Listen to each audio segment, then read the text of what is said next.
Hey everyone, welcome to the July Fragrance Awards. I know I say this at the start of every single monthly awards video, but can you believe July is over and that August is tomorrow? That is just wild to me. I had a good fragrance month. If you're new to the channel, this is my chance to share with you many of the fragrances I wore over the past month and put them into these absolutely made up award categories just for perfume entertainment and conversation and fun.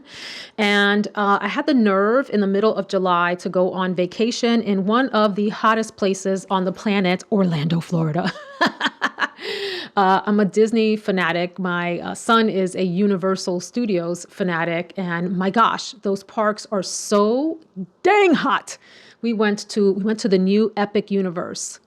I'll share thoughts about that on my other channel, Essential Veronica, if you'd like to join me over there. But the point that I'm getting at is for 2 weeks out of the month, it was well into the high 90s or over 100 degrees with the, heat index in Orlando. But it wasn't much better here in Central Virginia. It was hot. It was muggy. It was well into the 90s here as well. And they had over 100-degree heat index here at home as well. So overall, it was a hot, sticky, nasty month. And some of the fragrances reflect that. Before we get started with my choices, I'd love to hear from you. What was your favorite fragrance in the month of July? Let us know down below what captured your heart and tell us a little bit about the fragrance. So the first category here is the best for the season, and noting the weather conditions that I just shared, you won't be surprised to hear the kind of fragrance that's here. And it is Initio's Musk Therapy, which is sort of one of those classic musky, citrusy, clean smelling fragrances that kind of cuts through the heat just enough without overwhelming people around you or adding to the misery of the disgusting weather. This is one of the more clean, sort of fluffy musks that I have in my collection. I do like the citruses in here and the fact that they lean almost to like the clean, aldehydic, soapy side, even though there aren't aldehydes listed in the fragrance. But it does smell clean and fresh overall is the effect of this fragrance, like you are fresh out of the shower and put on a light musky fragrance that meshes well with the body chemistry that you have, and you still smell some of that soap coming through, and your soap has some citrus in it as well. So this is a delightful one, a sort of go-to one for work events as well when I don't want to offend anyone. And it has some decent lasting power, although in my opinion, it stays sort of closer to the skin as a scent bubble, but a delightful one that has stood the test of time since it was released. Still really enjoy this fragrance. And I still hear a lot of people talking about this on social media. Musk Therapy, best for this disgustingly hot, hellacious weather that we have had this summer. The next category is the best everyday fragrance. And truthfully, the one that I'm going to mention here could be best for the season as well. These are interchangeable because they are similar scent profiles, although they have a different sort of effect on you. This was a blind buy. It could have been my favorite blind buy as well, but this is LOVE-O-MATIC from room 1015. I went ahead and purchased this when it was released without sampling it first. Or did I sample it? I don't think I sampled it. I think I just went ahead and ordered it. And this is exactly as advertised. There are no surprises here. This smells like the fresh air that's also humid in a laundromat. If you have walked into a laundromat, or if you've never been in a laundromat and you use the washer and dryer in your home, you have the vent from the dryer that expels out the hot, humid air from the dryer. And so it smells like dryer sheets and laundry and humidity. That is what this fragrance smells like, with a sprinkle of this strawberry gum on it. The strawberry gum, bubble gum aspect of it is very thin and very light and like a whisper versus the majority of the fragrance. I would say the primary experience of this fragrance the primary experience of this fragrance is that fresh, humid laundromat smell, and I quite like it. It's not as humid of an experience on you, but it kind of gives that effect, right? Musky, light, dryer sheet, little hint of bubblegum in the background, and that's kind of it, and that's what makes it a great everyday fragrance. You know what you're going to get. It's going to perform that way on you. It's also good for everyday because it's a pretty light scent bubble around you, very inoffensive fragrance, not super projecting, and it's got about moderate longevity at the most. You might get a half a day's wear out of this. So when you want to run errands, run to the supermarket, go to brunch with friends, that kind of thing, and it's only going to be a few hours. You want to smell clean, fresh, and a little hint of femininity from that bubblegum aspect with a tiny sprinkling of strawberry. LOVE-O-MATIC will do it for you. This is a happy blind buy for me. I meant to show you all my earrings because I'm enamored with them. I don't pick up a whole lot of souvenirs when I go to Disney or Universal because I've been there so many times, but I do enjoy perusing the shops and seeing what they have. And I picked up these cute little earrings that look like the Disney ears, like Minnie Mouse ears. Isn't that cute? Anyway, just wanted to share that little, it's like an Easter egg in the video, the little Disney earrings. Random, I know. Sorry about that, but I just think they're so cute. So the special occasion fragrance for the month of July is none other than ISOLA Soul from Roja Parfums. This one was released last year. This was sent over for review from Twisted Lily, and I was very taken with like how lush and thick this fragrance felt as a quintessential summer scent, but for evening. So when I think about summer scents, I tend to think of them in categories. You can have a beachy fragrance. You can have these sort of, light, soapy, laundry-esque smelling, musky kinds of fragrances.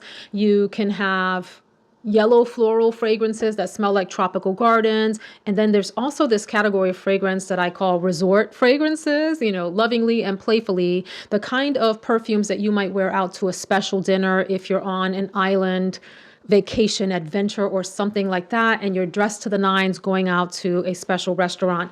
That is what ISOLA Soul reminds me of. I kind of disagree with some of the descriptions of this fragrance, some of the reviews of it. So it's described as a primarily woody and citrus fragrance, but my experience with this, or others describe it as woody and citrus rather, my experience with this fragrance is that it smells heavily floral, tropical floral, like ylang-ylang and tiare and those kinds of notes, along with a very sort of luscious, creamy coconut. Similar coconut as what you would find in Soleil Blanc from Tom Ford. I'm talking about the Parfum version, the Eau de Parfum, not the Eau de Toilette Tom Ford, which leans a little bit more in the citrus direction. That creamy coconut version here. There is citrus in the background of this fragrance and some woodiness. Some of the notes here include a variety of citrus and fruit at the top, in the heart, neroli, jasmine sambac, ylang-ylang, and coconut, pink pepper, cedarwood, sandalwood, a bunch of woods in the base, musk, ambroxan. It's kind of a powerhouse of a fragrance. It has a presence, a strong scent to it that is, to me, very reminiscent of lovely, lush, evening, tropical island kinds of smells. And I really enjoy it. I will say this is a very super pricey fragrance. This one is 50 mils. So, and I think it's in the $500 range, which is quite a lot. Do I think it's worth that? I think it really just depends on your fragrance budget and how much you are willing to spend for a perfume that is of interest to you. So I will leave that decision to you and your personal budget and taste. People that are fans of Roja do not mind spending that kind of coin on a single perfume. It does smell lush. It does smell sort of rich and opulent and does give me very special island resort feelings. So special occasion, ISOLA Soul. And I want to thank Twisted Lily for sending this over to me. For the sexiest fragrance of the month, and apparently I forgot to bring it over into this room, so I will pop up a picture, is one of my faves for summertime scents that are, again, if you think about ISOLA Soul, I mean, it could have been switched out and maybe that special occasion and this one the sexiest, but I got to give the sexiest to Alien Goddess Intense. You know, I'm an Alien gal. I love the Alien lineup, especially the original. This particular one, the Goddess Intense, is heavy on vanilla as a base, which gives it this comforting, sexy allure. And it has a lovely, creamy coconut, a beautiful, again, tropical sort of luscious smelling jasmine in it. And it has notes that give it a sort of thicker feel. So that one could also be a resort fragrance. I think I featured it in like resort tropical island, resort vacation types of videos in the past. It's got tremendous allure. That is one that when I spray on, my husband immediately comments on how good I smell. He's coming over to sniff on the neck. What is it that you're wearing? I really like that. That smells really good on you, etc., etc. It's got nice lasting power, and it's just got that appeal. We've said in videos before, and I'll say it again, there are some of you that just cannot get down with a jasmine note. It bothers you, and then others of you are jasmine lovers. I am a certain kind of jasmine lover, especially when it's accompanied by something like a beautiful, soft, feminine vanilla. And jasmine is like catnip for men. They love the smell of jasmine. If you're a gentleman that doesn't love jasmine, I will say that's probably more rare. That is one of those notes that in fragrances seems to like attract the male nose quite a bit. So anyway, that's Alien Goddess Intense. I think it is fabulous. Another one that continues to be a stronghold in my collection, even though, it's a few years old at this point out on the market, but it's super mega sexy. If you haven't smelled it yet and you're not jasmine averse, that's the key. Give that one a sniff. Give it a try. I love the category of biggest surprise because a fragrance can be in this category for good or bad reasons or a mix of the two. This one is for maybe both, but mostly good reasons. This is XO Kloe as the biggest surprise. I only purchased the 1 ounce in a recent Ulta sale. I had smelled it in store and kind of liked it, but wanted to really try it out. So the surprise is how much I truly enjoyed this fragrance, especially considering all of the crazy hate that this whole family gets, which is just, it's wild, the media attention that the Kardashians get. This is the thing about trying fragrances in store versus in the peace of your own home where you can sample without other fragrances in the air competing. This is beautiful. I almost put this in a category called Hollywood Glam. There's another fragrance sitting there for today because it has this sort of mature, old school feeling without smelling vintage or old fashioned, and I love it for that. Here are some of the notes: crystallized rose petals, lavender, and sage blossom at the top, which maybe some people would think is a bizarre combination of notes, or notes that they would think would be unappealing, like that aromatic nature of those herbs together with rose, but it just works. It's got this sort of fresh, mysterious feel to it at the same time. In the heart, orange blossom water, praline, juicy peach. Not any old peach, a juicy peach. I don't smell juicy peach, so I'm being funny about that. And then the base is moss, tonka bean, softwood, sexy musks. This is an eau de parfum. And I would think that people would look at those notes and stay away from this because it might not feel like it would be feminine. And let me tell you, this is, well, it can definitely be a unisex scent, but it smells so pretty in a clean, fresh, mature, woody way. There's like a crispness to this smell. It's like partially these like floral and clean smelling aromatic notes sitting on this bed of linear woods and this easygoing thin musk that just makes this fragrance work. This is a very nice fragrance. Give this one a shot. It's got moderate longevity and projection overall. It smells beautiful in a room. It's one that carries well through the air. Got compliments on this from people in my house the day that I wore it, and I think it's a little gem. The one odd thing is I'm not really sure how I feel about this bottle, if it's okay or if I think it's gaudy. I don't know, but the fragrance inside is quite delightful. And I would say maybe this is even like one of those hidden gems in the sense that nobody's really looking at the Kardashian family fragrances these days because of the reputation that the family has. I don't care about that. I just want to know if the fragrance smells good or not. And this one is a winner for me. And another fragrance that I forgot to bring into the room. Did I take my vitamins today? Apparently I forgot a bunch of fragrances, but in the category of favorite blind buy is the Kayali Capri in a bottle. Oh my gosh, what a delightful perfume. It smells like a sweet lemon drop candy to me. The key notes: lemon, sugar, freesia, raspberry, musk, and vanilla. And it's described the vibe as bright, addictive, and sugary. Addictive and sugary, yes. Bright, I don't know about that because I think of a fragrance like the XO Kloe as being bright, or maybe even Musk Therapy as being bright with the citruses. Yes, Capri has lemon in it, which is a citrus, but I really think of it as leaning more almost, it's not quite dessert-like, but candy-like. It's not as thick and creamy as maybe a dessert would be. It's more candy-like. It definitely is the sugary lemon that is just super delightful. It's like the fragrance equivalent of a lemon head melting in your mouth, like the sweetness of that. To me, this is sugar, lemon, and vanilla, and it is delightful. Nothing more, nothing less. Like I don't expect a whole lot from this fragrance. It is a fun wear, moderate longevity, moderate projection, and that's it. Just wear it to have a good time and smell like a cute little sweet vanillic lemon drop. Boom, end of story. That's all there is to it. The bottle's cute too with the yellow. And so I really enjoyed this as a blind buy. I'm trying to think, did I sample this last year? Is it truly a blind buy? I don't remember, but I'm gonna just call it a blind buy because if I did sample, I don't remember it. So let's leave it in this category and move on. Then in the category of not a safe blind buy, Love No Shame. Not really a huge fan of the name. I don't know the story behind it. If you have smelled Andrea Mac's Jest, there are some similarities in like the foundation of the fragrances, that they both have this a little bit of like a boozy quality. When I reviewed this in like a new release video, I mentioned that some people will probably think that this smells a little bit like beer. And yes, it has sort of some of that in the background, or maybe even like a champagne-y type of deal. The notes here at the top: whipped strawberry cream, cherry, and almond. In the middle, it says rose, violet, and cinnamon. Of the three, maybe something in the cool purple floral direction comes out. And in the base, cocoa, vanilla, musk, sandalwood, oud. I don't really feel like I get much oud in this fragrance, but I do have like a woody, sandalwoody type of base here with some musk. So this is a difficult fragrance to describe, except to say that it smells as though, hold on, we gotta spray this one so I can get this right for y'all, because it's difficult description. It opens up super duper fresh. Like when you cut into a strawberry, there's different kinds of strawberry smells. You think about super duper ripe strawberries that are almost on the verge of going rotten, but like right before, they smell super duper like red and sweet and juicy.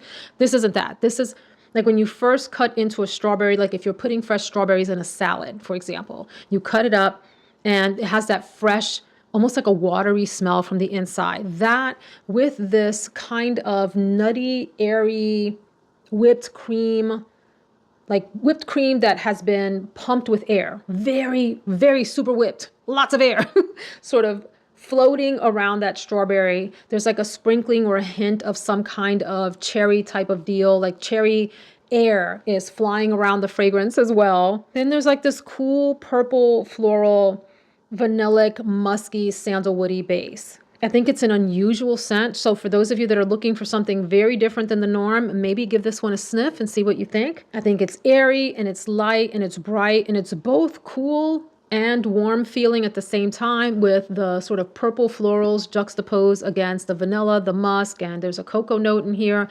I don't really pick up a whole lot of chocolate, but like a hint of that gives this warmth to this fragrance.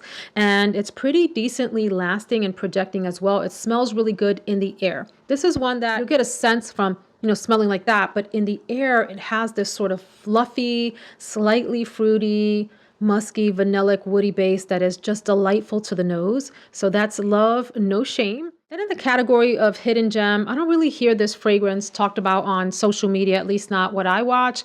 This is from a brand called Elysian, and it's Lavender Milk Tea.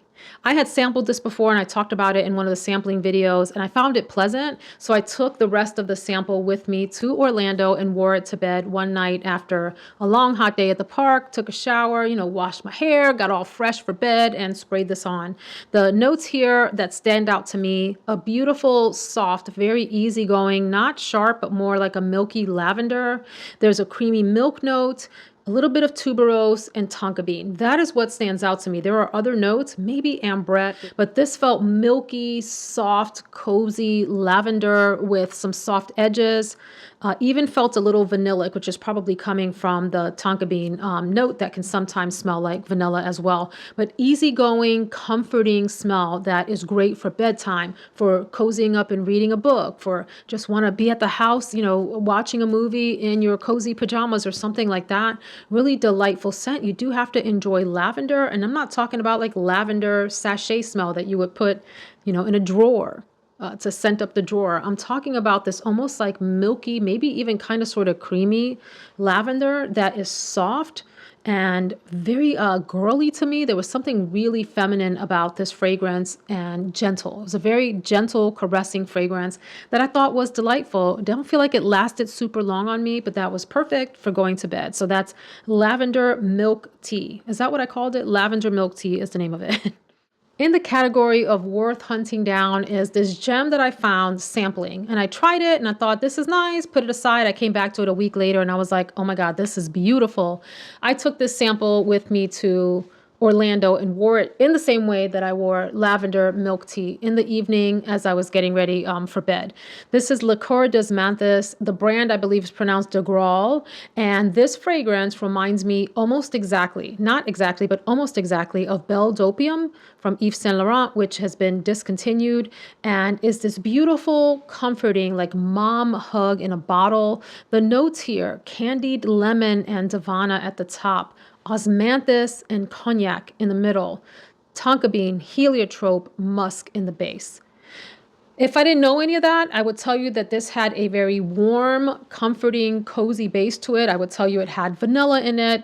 According to these notes, that is not a primary note or even featured as a note. And I would tell you that it had some beautiful, soft, sweet florals in the middle that were just like a mother's hug in a bottle. I think this is such a pretty fragrance. It's on my radar to grab a bottle of at some point. It says it's a voluptuous and sensual creation full of lightheartedness and freedom. Voluptuous and sensual, yes. I don't think this is a lighthearted fragrance. I think it's rather on the heavy side and in a very comforting, almost like a, you know how you snuggle babies in like a swaddle blanket? You swaddle them where their arms are like this and they look like a cute little mummy in their, what do you call it? Like a swaddle thing, whatever that thing is called. That is what this fragrance is like for adults. You know, it just kind of wraps you up and into a little cocoon, and it's a hug in a bottle. It's so beautiful. In the category of worst bottle, I almost hate to do this to this fragrance because it's such a lovely fragrance, but it kind of irritates me that it's in a bottle that doesn't show the beauty of it. And this is just the line of bottles in general. It's Trish McEvoy. I now have, I think, 3 of these fragrances, but this one is called Snowdrop and Crystal Flowers. Yeah, the bottle's a little lackluster, goofy looking. The fragrance, though, is no slouch. This is a fun summertime fragrance. It's like a warmer take on something like Musk Therapy or LOVE-O-MATIC from the top, in that it is a denser musk fragrance that is clean.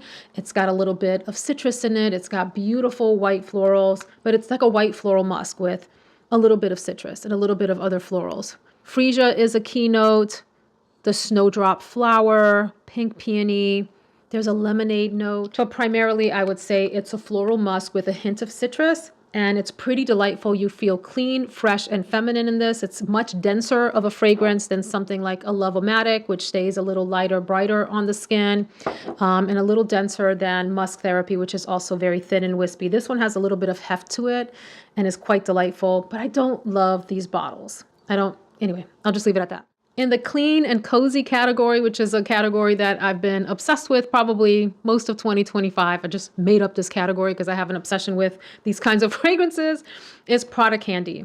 I think I talked about this in a recent monthly awards video, and here it is again, and I'm making my way through the bottle quite quickly. A lot of people think about this as a caramel fragrance. I feel like the caramel is actually a backseat player, and this is primarily maybe like a sweet musk skin scent that I think is delightful. This is one of those your skin but better fragrances when you don't know what to reach for, but you want to smell clean, a little fresh, but you want that little bit of sweetness too, like that sort of slightly feminine vibe. This is an easy reach, hanging around the house, running errands, work events. You don't want to offend people, but you definitely want to have a nice, like your skin but better scent. Prada Candy is it. You know, a lot of the flankers of this have been discontinued. The flankers are fun as well. This is the one that started the craze. I think this bottle is original in that the atomizer is built right into the top. You know, you depress it from there. I just think this is great and really easygoing and easy to find on super sale now on discount sites. As always, all of these fragrances will be linked down in the description box if you're interested in checking them out. Notes: caramel, powdery notes, musk, vanilla in the base. And I just think it's an easygoing gem of a fragrance, easy reach, soft, sweet, your skin but better musk. Can't go wrong with this fragrance. Love this. The next category is the It Girl of the summer. And so this is my own opinion about a fragrance that I think is starting to get some hype on social media, and it's well deserved. And it's from a brand called Cave, and this is Sunset Caramel.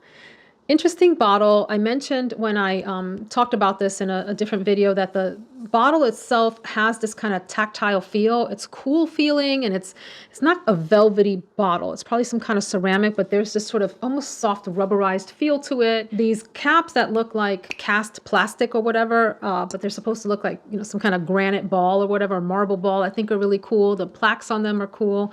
Anyway, this is almost like a subtle, almost gourmand fragrance. The top notes: milk, coconut, almond, anise. Heart notes: white flowers, heliotrope, orange blossom, ylang-ylang, nectarine, peach. In the base: bourbon, vanilla, caramel, white musk, ambergris, tonka bean, sandalwood. I don't know why I read y'all all those notes instead of just telling y'all what this fragrance smells like to me. Yep, there it is. This is this is a beautiful fragrance to me.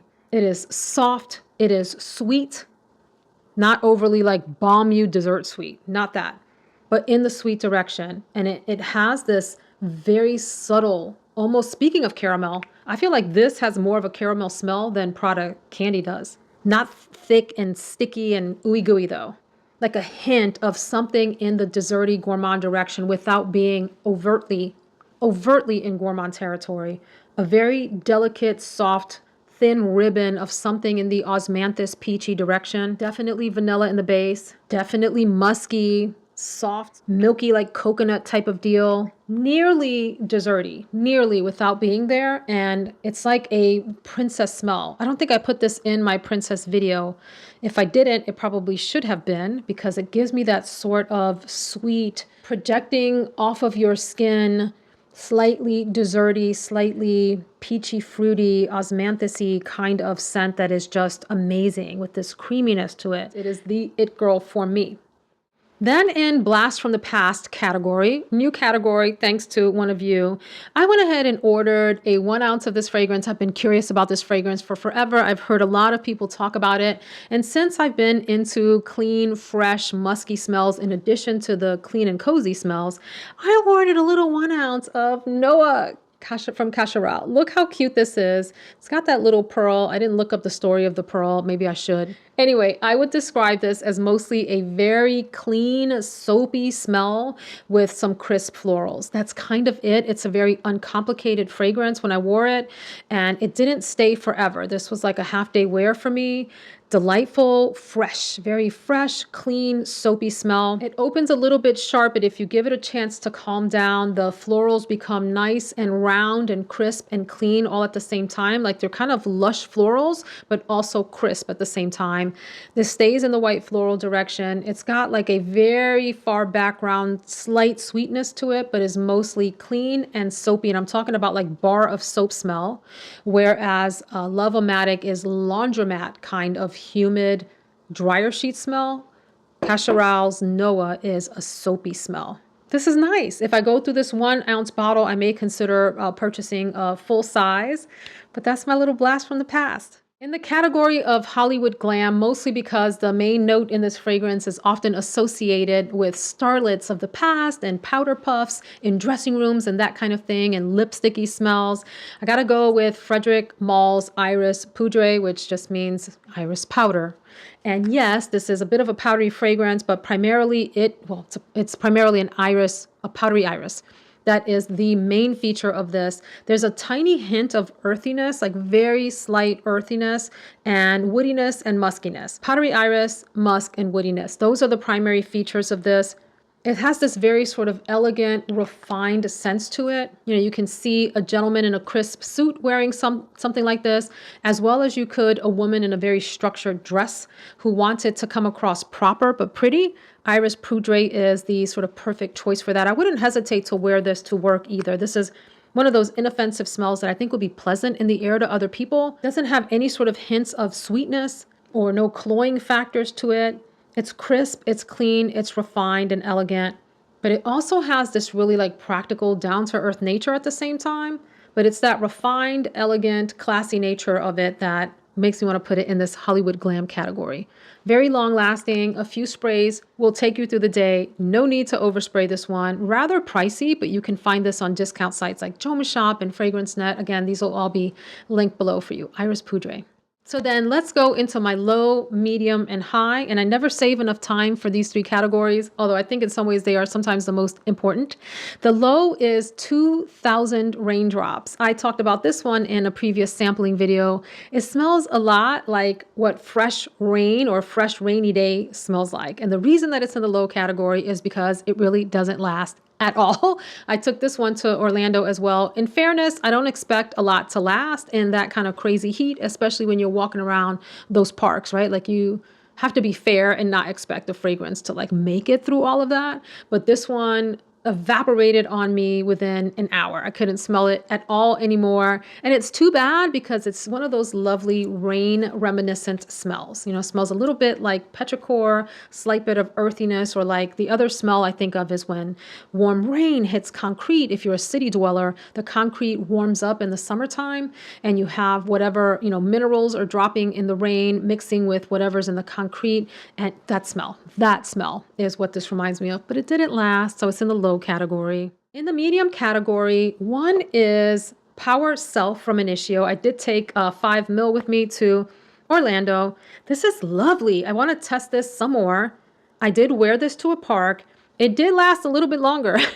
This one lasted a few hours and that was it. And then it faded. So I want to be fair to it and wear it in better weather or in air conditioning. It is not a unique scent. Not that I need it to be unique. However, this is pricey. If I'm not mistaken, this came out onto the market in the high 300s or maybe even low 400s with these crazy prices today. But it is a lovely smell, but it's a typical scent profile and it wasn't very long lasting. So that's why it's in the middle category, but it is pretty. It's a musky, clean floral smell. The florals here are both warm, like some white florals can be warm. And then it also has this kind of coolness, like a purple floral smell would give. I'm not looking at the notes, so I don't know if there are any purple florals, but it's kind of a combo. Almost like if it had violet or iris alongside some classic white florals, maybe even like rose and freesia or something like that together. It has a very clean smell and it's backed by musk and perhaps a little bit of woodiness behind it. And it's delightful. The other reason it's in the middle category is because I want a new name for this. I wish we could rename it. I don't like the name Power Self. That said, the bottles, of course, all look like Initio bottles. And so that's not a problem. Maybe I can get over the name of the fragrance. Delightful little perfume. But those were my reasons for having it in the middle category. The other, and I've mentioned this before, is from Harlem Perfume Company. It's called Golden Muse. I don't know if I will keep this, put it in a giveaway, give it away to a family member. It is a delightful smell. I don't have a problem with the smell. I think I have oversaturated myself with summer scents, and this one hasn't stood out to me. And therefore, it just feels very ordinary to me. It's got a saltiness. It has like this tiare, tropical floral smell to it. I think there's coconut in the fragrance as well. So it gives me like a little bit of a salty beach vibe, but a little more elevated than perhaps just like a sunscreen type of smell. It is delightful. It's pretty. If you like those kind of smells, I would definitely urge you to check this out. I think for me personally, because I have so many of these kind of scents and I'm trying to downsize my summer scent collection rather than add to it, I maybe perhaps slightly regret picking up this particular fragrance, although I don't have anything bad to say about it. That's all. And I want to try others from this house. Have you all tried Josephine? There's one called Billy, Showgirl. Let me know. I'm interested in the house and would like to try more. I just don't know if this one is special enough to keep in my collection that I'm already trying to downsize of summer fragrances. So that's all. So the last one in the middle category before I get to my top selections is one that you all recommended to me. I blind purchased this. It's Iperborea from Lorenzo Villoresi. And so these bottles are okay, and then they just stick the sticker on it. So I'm not sure how I feel about that part of things, but this is another one of these clean, sort of musky smelling fragrances that has some green notes and some floral notes. This one to me smells rather soapy, and it's a little bit of a sharp soap. And so that is why it's in this category. I find that Cacharel's Noah is a little bit rounder and deeper than Iperborea, which has a little bit more sharpness to it. And I'm not sure why that is. Perhaps it's because of the green aspects of this or the kinds of white florals that are in this fragrance. So I'd like to get to know this more. It was delightful to wear, but if I had to rank them, I think that the Cacharel Noah is like they're similar in category, and maybe Musk Therapy I would put in this category. The Noah ekes out ahead of the Iperborea. And so I don't have a complaint about this fragrance except that it's slightly sharp. I want it to have maybe more round, softer edges. That said, I do like this. It smells clean. It smells very fresh. And I'm willing to continue to try this. I didn't dislike wearing this at all. I liked it. It's just a matter of like where it ranks among the others. Iperborea. So I know it's the very end of the video, but I do have just 3 more that I'd like to share as my top recommendations of the month, the ones that really captured my heart the most. And, one is a perennial favorite that I have raved about year after year and some months after some months, and is great for all year round. And I've worn it to work and gotten compliments on it. I wore this again. I did wear this to one of the parks, and I could smell myself throughout the day, and I smell so pretty. This is from Tom Ford. It's Soleil. I have tried the new Parfum version of it. I really, really like that one as well. It's deeper and stronger than this one, and they serve similar purposes. I might, get the Parfum to wear deeper into the winter, and maybe use the Soleil in the other 3 seasons, spring, summer, fall.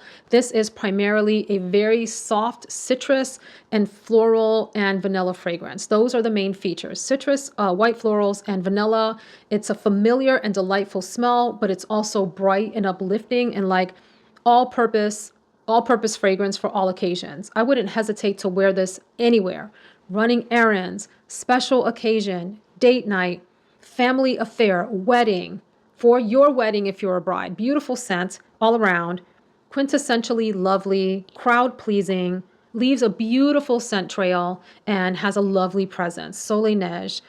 Think bright citrus, warm, lovely, feminine, beautiful floral heart, and this lovely enveloping vanilla base.